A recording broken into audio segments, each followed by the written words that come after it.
उस महापुरुष को वंदन करती हूँ, नमन करती हूँ, जिनकी बदौलत आज मैं महिला होकर के भी इस मान सम्मान को प्राप्त कर रही हूँ। मैं उस शख्स डॉक्टर भीमराव अंबेडकर को कोटि कोटि नमन करती हूँ कि आपने हम महिलाओं को भी देश की आजादी के साथ साथ पुरुषों की गुलामी से मुक्त करवा करके समानता का अधिकार दिया। पुनः एक बार सत सत वंदन, सत सत नमन। सभी सम्मानित मंच, बाहर से पधारे हुए मेरे प्यारे गांव के भाई और बहनें, प्यारे बच्चों, मेरा विद्वान स्टाफ और समस्त मेरे बच्चे, आप सबको मैं इस गणतंत्र की शुभकामना देती हूँ। परंतु मात्र शुभकामनाएं देने से काम नहीं चलने वाला है। बच्चे जल्दी बैठ जाएं शांति से। मेरे भाइयों, हम बधाइयां देते हैं कि गणतंत्र की बहुत बहुत बधाई, लेकिन गणतंत्र है क्या, ये तो हमें समझना पड़ेगा। क्यों गणतंत्र मनाया जाता है, ये भी हमें समझना होगा। आज हमारे देश के अंदर 70 साल हो गए हैं हमारे देश को गणतंत्र घोषित किए हुए। गणतंत्र का मतलब होता है कि जहां एक संविधान बना, पहले जो मनुस्मृति का संविधान लागू था, उस संविधान को हटा करके यहाँ पर समता, स्वतंत्रता, बंधुता और न्याय पर आधारित जो एक संविधान बनाया गया था, उसको भारत सरकार ने लागू किया, अंगीकार किया, स्वीकार किया। लेकिन क्या इन 70 सालों के बाद भी हम उस संविधान को लागू कर पाए? सबसे बड़ा प्रश्न ये है कि क्या हम उस संविधान को लागू कर पाए और क्यों जरूरत पड़ी थी उस संविधान की। मेरे प्यारे बच्चों, आप लोग ध्यान पूर्वक सुनो, क्योंकि तुम ही कल की तस्वीर हो, तुम ही कल की तकदीर हो, तुम ही कल का भारत हो। जितना आज का युवा जागरूक होगा, उतना ही मेरा देश कल मजबूत होगा। तो मैं आपको बताना चाहती हूँ कि आज के दिन ये संविधान मैं लेकर के आई इस प्रति को, क्योंकि कभी भी इस संविधान को किसी लाइब्रेरी में नहीं रखा गया, किसी भी सामान्य बुक स्टॉल पर ये उपलब्ध नहीं होता है। क्यों? क्या है इसके अंदर जिसकी वजह से छुपाया जाता है? कोई तो वजह होगी। इस सृष्टि का नियम है, कोई भी कार्य बिना कारण के कभी भी नहीं होता है। अगर इस भारत के पवित्र महान ग्रंथ को छुपाया जाता है या छुपाया गया है, तो पीछे बहुत बड़ी वजह रही होगी। हम लोग हर साल गणतंत्र मनाते हैं, इकट्ठा हो जाते हैं, बच्चों से परेड करवा लेते हैं, नेताजी वगैरह, प्रिंसिपल वगैरह सब भाषण दे लेते हैं और बच्चे नाच गा करके घर चले जाते हैं। नहीं मेरे बच्चों, ये देश में जानना होगा कि आज का दिन विशेष क्यों है और किस लिए मनाया जाता है। मैं कहती हूँ कि 15 अगस्त से भी कहीं ज्यादा महत्वपूर्ण आज का दिन है, और वो दिन इसलिए है क्योंकि अगर आजादी मिल जाती और वही व्यवस्था बनी हुई रहती तो क्या फर्क पड़ता। हम इस चतुर्वर्णी व्यवस्था में जो श्रेष्ठता के शिखर पर पहुंचे हुए लोग थे, उनके गुलाम हो जाते। पहले अंग्रेजों के गुलाम थे, उसके बाद में हम उनके गुलाम हो जाते। लेकिन इस भारतीय संविधान ने हम सबको समता, स्वतंत्रता, बंधुता और न्याय पर आधारित समाज की स्थापना करने की जो प्रेरणा दी, क्या हर एक जागरूक बंदे से मेरा सवाल है कि वो अपने जमीर से पूछे, क्या हम समता, स्वतंत्रता, बंधुता और न्याय की स्थापना कर पाए? हम नहीं कर पाए। क्या आदिवासियों के लिए अनुसूची 5 और 6 लागू हुई? नहीं हुई। अरे कम से कम मैं तो यही पूछना चाहती हूँ कि इस संविधान के पहले पन्ने पे लिखा है भारत अर्थात इंडिया। हम हमारे देश के नाम को तो नहीं जान पाए, क्या संविधान, क्या खाक लागू करेंगे? हम हमारे देश के नाम को नहीं जानते, हिंदुस्तान हिंदुस्तान करते रहते हैं, जबकि हमारा संविधान हमें कहता है कि इस देश का नाम भारत या इंडिया है। हम किस संविधान की, किस गणतंत्र की बात करते हैं? ये झूठे खोखले वादे हैं, और ये खोखले वादे इसलिए हैं क्योंकि भारत की जनता पप्पू है।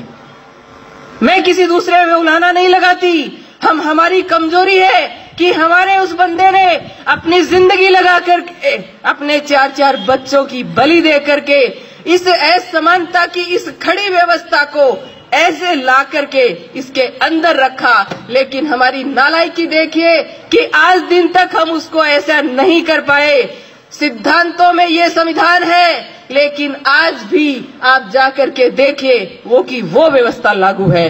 तो मेरे भाइयों, हमें मूल्यांकन करना होगा इस चीज का कि 70 साल बीत जाने के बाद भी क्या आर्टिकल 340 जो इस देश के महान संख्या वाले, जो बहुसंख्या वाले जो ओबीसी वर्ग है, उस ओबीसी का आर्टिकल 340 ओबीसी के लोगों को ही नहीं पता। दूसरों की तो बात छोड़ो, ओबीसी के लोगों को नहीं पता कि आर्टिकल 340 क्यों लिखा गया और उसकी क्या पालना हुई, कुछ नहीं पता है। आर्टिकल 341 कुछ मिला, लेकिन आर्टिकल 342 एसटी के लिए कुछ नहीं मिला। क्या पता है आदिवासियों को? अरे मेरे आदिवासी मूल निवासी भाइयों, तुम समझो कि जिस देश में बाबा साहब के जन्म लेने से पहले महान बिरसा मुंडा ने आजादी का आंदोलन, जिसको मुंडारी भाषा में मुक्ति का आंदोलन यानी कि उल गुलान नामक एक जो आंदोलन छेड़ा था, क्या पता है आपको? नहीं पता, क्योंकि हम पेट तक सीमित कर दिए गए। हमारी शिक्षा पद्धति, एक प्रिंसिपल होने के नाते मुझे शर्म आती है ये कहते हुए कि भारत की शिक्षा पद्धति विश्व की शिक्षा पद्धति में घटिया वाली में दूसरे नंबर पर है। ये हमारे लिए सोचने और शर्म करने की बात है कि भारत की शिक्षा पद्धति क्यों है दूसरे नंबर पर, जब हमारी अर्थव्यवस्था विश्व के विकसित देशों से टकरा रही है। तो हमारी शिक्षा पद्धति जो कि भारत के भविष्य का निर्माण करती है, उस भारत के भविष्य के साथ ऐसा मजाक क्यों ऐसा मजाक?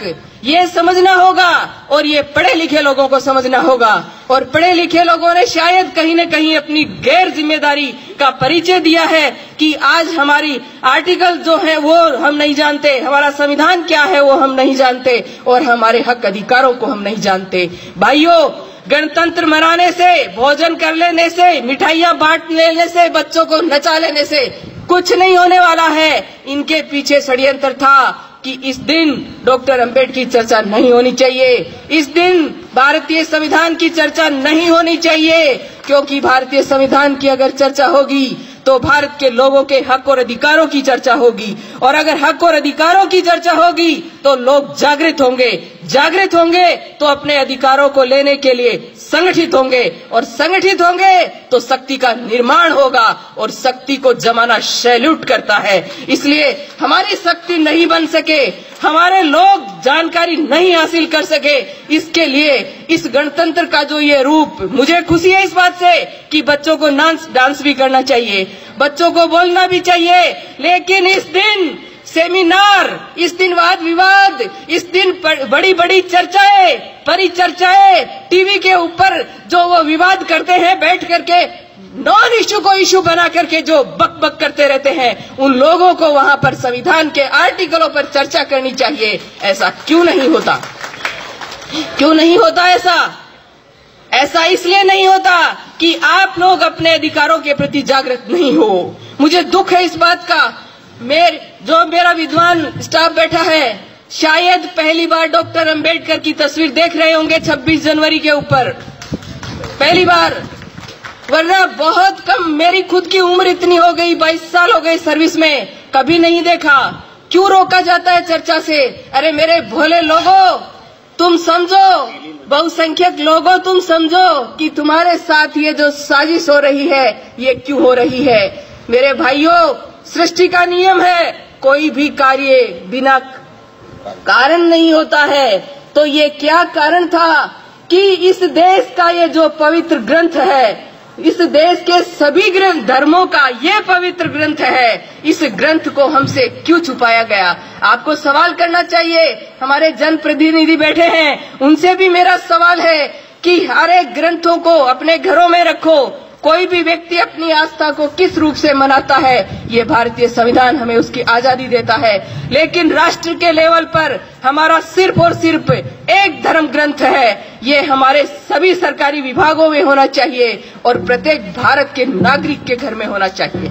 क्या है?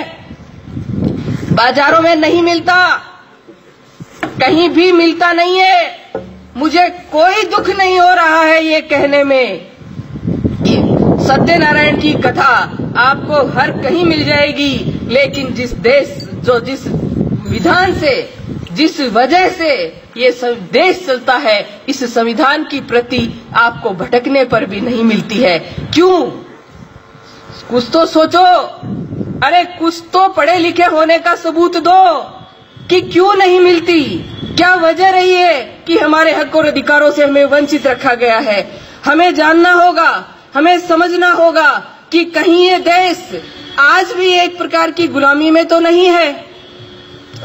फिर आपको सोचना होगा कि अगर आज भी ऐसी गुलामी है या आज भी ऐसे षड्यंत्र है, तो कौन लोग हैं जो हमारे साथ षड्यंत्र कर रहे हैं? कौन लोग हैं जो हमारे हक अधिकारों से हमें वंचित कर रहे हैं? सत्य के लिए लड़ना पड़ता है मेरे भाइयों। सत्य मुफ्त में नहीं मिलता। इतिहास उठा करके देखिए कि ये जो हक अधिकार हमें मिले हैं, इन हक अधिकारों के लिए भगत सिंह, राजगुरु और उधम सिंह जैसे शहीदों ने अपना बलिदान दिया है। और मैं नमन करती हूँ उन महापुरुषों को, उन शहीदों को कि जिनका नाम भी नहीं है, क्योंकि वो नींव की ईंट है। वो इस देश की आजादी की जो नींव खोदी गई थी उसमें दफन है, लेकिन हम उनको सैल्यूट करते हैं क्योंकि उनके अंदर एक भावना थी अपने देश के प्रति। उस भावना को उन लोगों ने अपने नाम के लिए नहीं। आज हमारे देश का सबसे बड़ा दुर्भाग्य है कि कोई भी व्यक्ति नहीं शर्म आ रही है ये कहते हुए कि भारतीय है ही नहीं। ढूंढने जाओ आपको जातियां मिलेंगी। जातियों से अगर ऊपर निकलोगे तो आपको धर्म मिलेंगे, और धर्म से ऊपर आप अगर निकल गए तो आपको कांग्रेस, बीजेपी और पार्टियों के लोग मिलेंगे। इस देश का कितना बड़ा दुर्भाग्य है कि ढूंढने जाओ तो साला एक भारतीय नहीं मिलता। देश का बात करते हैं राष्ट्रभक्ति की, बात करते हैं ऊंची ऊंची कि हम राष्ट्र वो प्रेमी है, देशभक्त है। अरे तुम लोगों ने देश का नाम नहीं लेते, भारत का संविधान लोगों को नहीं पढ़ाते, तो कौन से राष्ट्र का निर्माण कर रहे हो? धर्म के अंदर असमानता है, समझना होगा।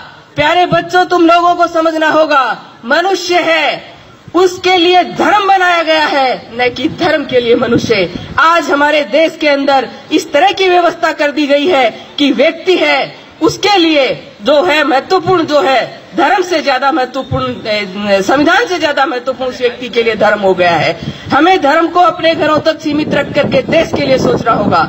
हमें हमारे भारत को, जो पहले सम्राट अशोक के समय में जो विश्व गुरु था, वैसा का वैसा विश्व गुरु हमें हमारे देश को बनाने के लिए प्रत्येक नागरिक को भारत का संविधान पढ़ना पड़ेगा। संविधान पढ़ोगे तो आपको पता लगेगा कि हमारे हक और अधिकार क्या हैं। जब प्रत्येक व्यक्ति को हक और अधिकार मिलेगा तो भारत आज जिस चीन, जिस पाकिस्तान, जिस बांग्लादेश की बात करता है, आपको सुनकर ताज्जुब होगा कि वह हमारा भारत भूखमरी के अंदर उन देशों से पिछड़ा हुआ है। सम्मानित मंच से भी प्रश्न रहेगा, सामने मेरा बुद्धिजीवी स्टाफ बैठा है उससे भी प्रश्न रहेगा कि घर में अगर पैसा आता है और घर के लोग भूखे हैं तो घर का मुखिया चोर है कि नहीं? अगर हमारी अर्थव्यवस्था भारत की अर्थव्यवस्था जो है वो विश्व में उन्नतिशील और निरंतर विकास करने वाली अर्थव्यवस्था है, और भूखमरी जिसको स्टैंडर्ड नाम कुपोषण दे करके भूखमरी के नाम से गुमराह कर रखा है, तो वो जो भूखमरी है उसको कुपोषण का नाम दे करके कितने बच्चे मरते हैं पता है आपको? एक साल में 15 लाख बच्चे भारत में कुपोषण से मरते हैं, 0 से 5 साल के। अगर आप उसका वैल्यूएशन महीने में करो तो 1.25 लाख बच्चे एक साल में, एक महीने में कुपोषण से मरते हैं, 0 से 5 साल के।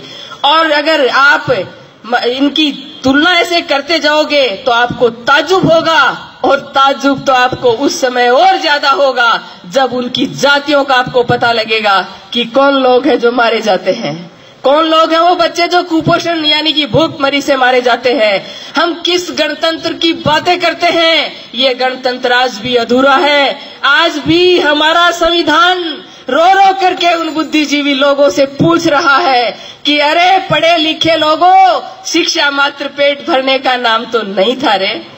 पेट भरने का नाम तो नहीं था। शिक्षा का मतलब था कि तुम लोग समझते कि सच्चाई क्या है, हमारे हक अधिकार क्या है, और उस भोले बिना पढ़े लिखे समाज को जाते उनको समझाते कि देखो हमारे हक और अधिकार ये हैं, तो वो लोग तुम्हारे साथ संगठित होकर के खड़ा होते, तुम्हारी ताकत बनती। और पुन्ना पैक्ट जैसे जो एक घटिया जो भारत के अंदर समझौता हुआ था, उस समझौते के अंदर मेरे बहुजन समाज के जो नेता हैं वो उनके यहाँ पार्टियों की टिकट की भीख मांगते नहीं फिरते, क्योंकि जो काम नहीं करता है उसको गुलामी तो करनी पड़ती है। कहीं न कहीं हमारे अंतर मन को हमें टटोलना होगा मेरे भाइयों। अगर आप मोहब्बत करते हो इस वतन से, अगर आप मोहब्बत करते हो अपने बच्चों से, आप मोहब्बत करते हो अपने बच्चों के आने वाले भविष्य से, तो आपको इस गणतंत्र को सार्थक बनाना होगा। इस धर्म ग्रंथ को आपको पढ़ना होगा। ये भारत का धर्म ग्रंथ असली धर्म ग्रंथ है। इसको पढ़िए, इसको जानिए, इसको समझिए कि पहले की व्यवस्था क्या थी और संविधान ने हमें क्या हक और अधिकार दिए। साथियों, जब हक अधिकार के बारे में पता ही नहीं होगा तो उसको प्राप्त करने का तो प्रश्न ही नहीं खड़ा होता। जब पता ही नहीं कि कौन सी चीज मेरी है और कौन सी नहीं है, तो उसको प्राप्त करने का प्रश्न ही नहीं उठता। तो आपसे सभी से मेरी गुजारिश है कि पढ़े लिखे लोगों, शिक्षा को मात्र पेट भरने का माध्यम मत बनाओ, क्योंकि शिक्षा जो है, संस्कृत में भी एक सूक्ति है, विद्या सा विमुच्यते, यानी ज्ञान जो होता है ना, वह हमें मुक्त करता है। किससे? सोचने और समझने की सामर्थ्य देता है। पढ़ा लिखा भी उसी पाखंड के रास्ते पे जाता है और एक अनपढ़ भी उसी रास्ते पे जाता है। मैं कहती हूँ उस पढ़े लिखे से कहीं ज्यादा श्रेष्ठ वो अनपढ़ है कि उसको पता नहीं इसलिए वो उस रास्ते पे जा रहा है, लेकिन पढ़ा लिखा तो उन किताबों को शर्मिंदा करके भी उसी रास्ते पे जा रहा है। तो समझने वाली बात है कि शिक्षा आपको सोचने की, समझने की सामर्थ्य देता है, गलत और सही में फर्क करता है। गलत और सही में फर्क करने के बाद में आपको इतनी हिम्मत देता है कि जो सत्य का जो मार्ग है, जो सही मार्ग है, उस मार्ग पे आपको चलने की वो ताकत देता है, बशर्ते आप अकेले ही क्यों न चले। ये नहीं है कि जहाँ भीड़ जाती है उधर ही आपको जाना है, क्योंकि ये जरूरी नहीं कि जिधर भीड़ जा रही है वो मार्ग सत्य है। सत्य का मार्ग तो खुद मर करके, खुद भीड़ करके खोजना पड़ता है, और हम हो लेते हैं किसी के पीछे और कहते हैं यही सत्य का मार्ग है। साथियों, बहुत ज्यादा समय मैं आपका नहीं लूंगी। मेरे दर्द की, मेरी जो पीड़ा है इस बहुजन समाज की, उस पीड़ा को मैंने व्यक्त किया है कि हे मेरे बहुजन समाज के लोगों, तुम लोग समझो कि तुम्हारे हक और अधिकार आज भी नहीं है। इस देश का बहुत बड़ा तबका 52% ओबीसी, मैं कहती हूँ इस देश का भाग्य है, लेकिन निर्भीक नींद में सोया पड़ा है। अरे कुंभकर्ण भी 6-7 महीने सोता था, तुम तो जागो रे, कम से कम सालों हो गए, 70 साल तो देश को आजाद हुए हो गए। कभी पढ़ा आर्टिकल? ओबीसी का पहला आईएएस मंडल कमीशन के लागू होने के 44 साल बाद आजादी के पहला आईएएस प्राप्त हुआ था। ओबीसी के लोगों को पता ही नहीं है। मैं बांट नहीं रही, मेरा कोई स्पीच सुनेगा वो कह सकता है कि ये ऐसा कोई स्पीच होता है 15 अगस्त पे, 26 जनवरी पे, क्योंकि ऐसा मेरे को एक बार पहले भी कहा हुआ है कि 26 जनवरी को डॉक्टर अंबेडकर का नाम लेने का प्रश्न ही नहीं उठता। मेरी समझ में नहीं आया कि जो आदमी संविधान बनाने वाला मुख्य व्यक्ति था, कमेटी में और लोग होंगे, लेकिन जो वर्क सबसे ज्यादा जो किया वो डॉक्टर अंबेडकर ने किया, तो उन लोगों, उस व्यक्ति का नाम लेने से गर्व होना चाहिए। क्या कहीं वो आज भी किसी जातिवाद के कारण ही तो वंचित नहीं है? वरना जिसको अमेरिका जैसी कोलंबिया जो यूनिवर्सिटी है, उस यूनिवर्सिटी ने उसको सिंबल ऑफ नॉलेज, और बराक ओबामा ने कहा कि ये तो भारत का दुर्भाग्य है, ये डॉक्टर अंबेडकर का दुर्भाग्य है कि वो भारत में पैदा हुए। अगर वो अमेरिका में पैदा होते तो हम उसको सूर्य कहते हैं, उसको हम सूर्य कहते। तो उस सूर्य को जो दबाया जाता है या दबाया गया है, उसकी कोई तो वजह होगी, क्योंकि उन्होंने आप सबको अपने बच्चे माना। 4-4 बच्चों की बलि दी है। हिंदू कोड बिल, मैडम से रिक्वेस्ट करूंगी जरूर कि हिंदू कोड बिल पढ़े, जिसके लिए और 52% ओबीसी के लिए उन्होंने कानून मंत्री के पद से इस्तीफा दिया। आज हमारे समाज के लोग मंत्री पद के लिए समाज को बत्ती लगा देते हैं, और वो बंदा ऐसा था कि जिसने उन लोगों के अधिकारों के लिए अपने पद को लात मार दी कि जब मैंने इतनी मेहनत करके हिंदू कोड बिल बनाया और कालेलकर समिति को लागू कराने के लिए ओबीसी के लिए लड़ाई लड़ी, और अगर तुम इन दोनों को नहीं मान रहे तो कोई बात नहीं, ये संभालो तुम्हारा पद। क्या हमारे नेताओं से भी मेरा सवाल है कि क्या है तुम्हारे अंदर इतना दम कि तुम समाज के लिए ऐसा कर सकते हो? मेरे समाज के नेताओं, मेरा निवेदन है आपसे, मत भूलो, क्योंकि इसी समाज के अंदर तुम्हारी भी संतान है।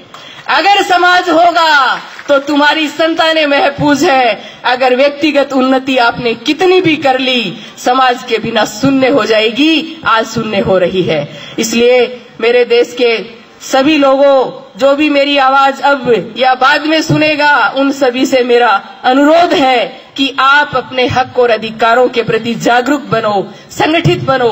हम किसी के अधिकार छीनने वाले लोग नहीं हैं। हम तो डॉक्टर अंबेडकर के अनुयायी हैं, जिन्होंने मनुस्मृति लिखने वाले असमानता की जो व्यवस्था थी, उनकी संतानों को भी बराबर हक दिया। उसने कोई घालमेल नहीं किया। उन्होंने सारी महिलाएं, जो हिंदू धर्म ग्रंथों में भी अछूत मानी जाती थी, रामायण जैसा ग्रंथ जिनको महिलाएं ढोती हैं, उसका वर्ण है ढोल गवार शूद्र पशु नारी, ये सब ताड़न के अधिकारी। उससे डॉक्टर अंबेडकर ने मुक्ति दिलाई थी कि नारी भी समानता की अधिकारी है।